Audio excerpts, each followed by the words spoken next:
తూర్పు వైపున. తెలుసయ్యా. భగవంతుడా, మా ఆయన్ని నువ్వే కాపాడాలి.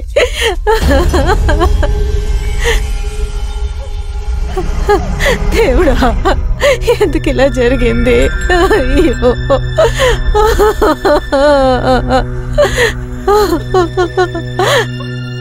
అయ్యా కాపాడండి.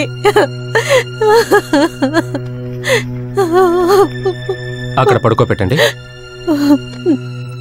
అందరూ జరగండి.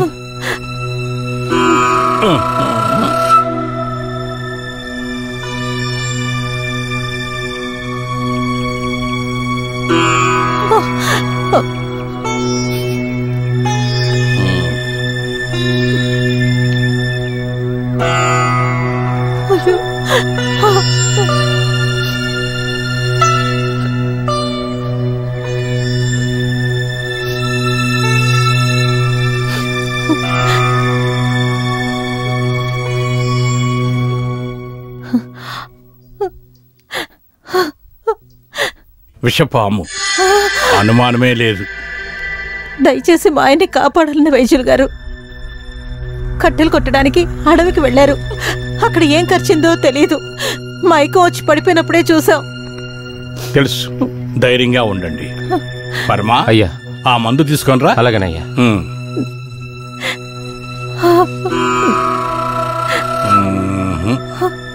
చాలా ప్రమాదంగా ఉంది. నాగుపాము కరిచింది. చూస్తే అలాగే ఉంది. ప్రయత్నం చేసి చూద్దాం. వైద్యులు గారు, భయంకరమైన విషపాములు నివసించే స్థలం అది. ఇంకాస్త ఆలస్యంగా వచ్చి ఉంటే కాపాడడం చాలా కష్టమయ్యేది. అయ్యా, ఓం శివ ఓం స్వాహ, ఓం శివ ఓం స్వాహ. ఈ మందు తాగించు. భగవంతుడా,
పొద్దుపోయినా నువ్వు రాకపోతే నేను నిశ్చయం చేసుకున్నాను ఈ రోజు నువ్వు రానే రావని. నీ ప్రయాణం ఎలా సాగింది? ఆ దేవుడి దయవల్ల వెళ్ళిన కార్యం సక్రమంగా జరిగింది. తంతిలో చూస్తే జ్వరమని మాత్రమే ఉంది. వెళ్ళిన తర్వాతే తెలిసింది అయ్యగారి భార్యకి ఆరోగ్యం క్షీణించిపోయింది. మందు ఇచ్చిన తర్వాత మంచి మార్పు వచ్చింది. పచ్చం చేయడం మర్చిపోవద్దని మరీ మరీ చెప్పాను. అది చాలా మంచిదైంది. బయలుదేరేటప్పుడు కొంచెం డబ్బిచ్చారు, ఇమ్మంటారా? వద్దు, అది నీ దగ్గరే ఉంచుకో. మనం ఈ ఊర్లో ప్రారంభించిన ఈ నాటు వైద్యం మన రాష్ట్రం అంతా తెలిసిపోయింది. అంతా దేవుని కృప, వేరేం చెప్పగలం? హాస్పిటల్ గురించి మంత్రి గారు నాతో చెప్పారు. మీకోసం ఏ సాయమైనా చేస్తాను అని మాట కూడా ఇచ్చారు. మన ఊరికి అది ఖచ్చితంగా అవసరం. అతి త్వరలో అది కూడా జరుగుతుంది. నా మాట సత్యం. ఎలాగో నువ్వు ఈరోజు వచ్చావు. మనం ఒక చోటకి వెళ్లాల్సి ఉంది. విజయవాడ వెళ్ళి మనం ఒకటి కలవాల్సి ఉంది. అలాగే వెళ్దాం. అతను పాపం పడక మీదే ఉన్నాడు. అయితే మరి ఎక్కడా? ఇక్కడికి వచ్చినోడందరినీ వీడు చూసుకుంటాడు. చాలా కాలంగా నాతోనే ఉన్నాడు. పారంపర్యంగా కాకపోయినా అనుభవం జ్ఞానం ఉంది. అదే కదా ముఖ్యమైంది. ఏమంటావయ్యా? అవునయ్యా. ఏదైతేనే వైద్యశాల మూసేయకూడదు. సరే అండి అయ్యా.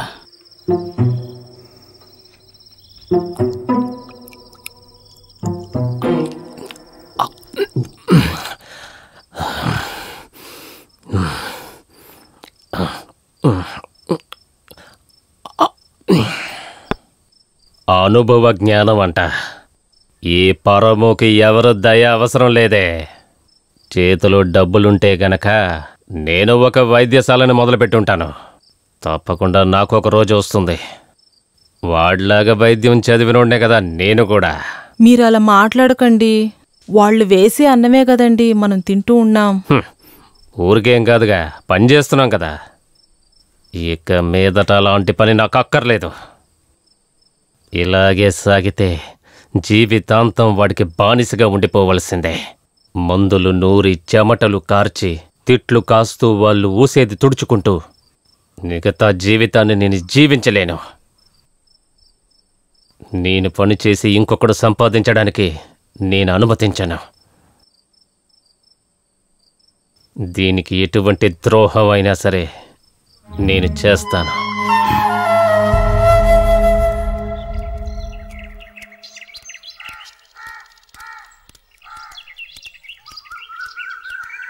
వైద్యులు గారు, వైద్యులు గారు,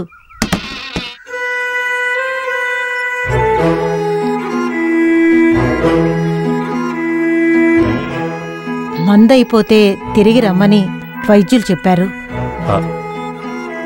ఇక్కడే ఉండండి.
అయ్యగారు నీ భర్త కోసం ప్రత్యేకంగా తయారు చేసిన మందు పొద్దున్న సాయంత్రం ఒక్కొక్కసారి ఇవ్వండి. సరేనండి. నమస్కారం అండి.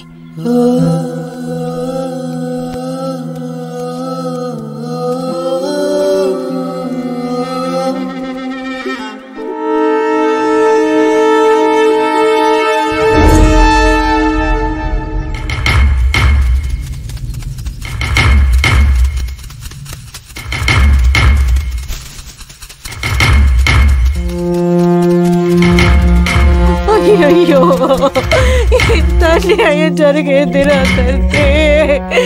అయ్యో, ఈ అన్యాయాన్ని చూడండి అయ్యా. మా ఆయనకి లేరయ్యా. అయ్యో అయ్యో అండి, లేవండి. అయ్యో దేవుడా, అయ్యో.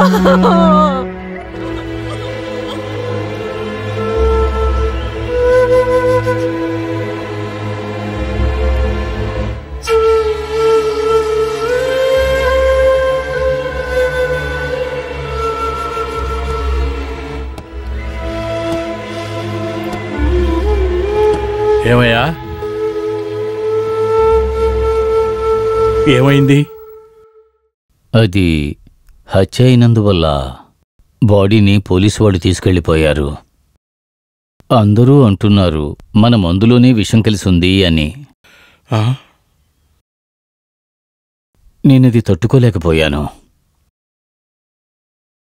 వాడెక్కడా? భాస్కర్, పర్వాలేదు ఎక్కడా అని అడిగాను. పరం విషయం నేను చూసుకుంటాను. అతనెక్కడ దాక్కున్నా సరే నేను కనిపెడతాను.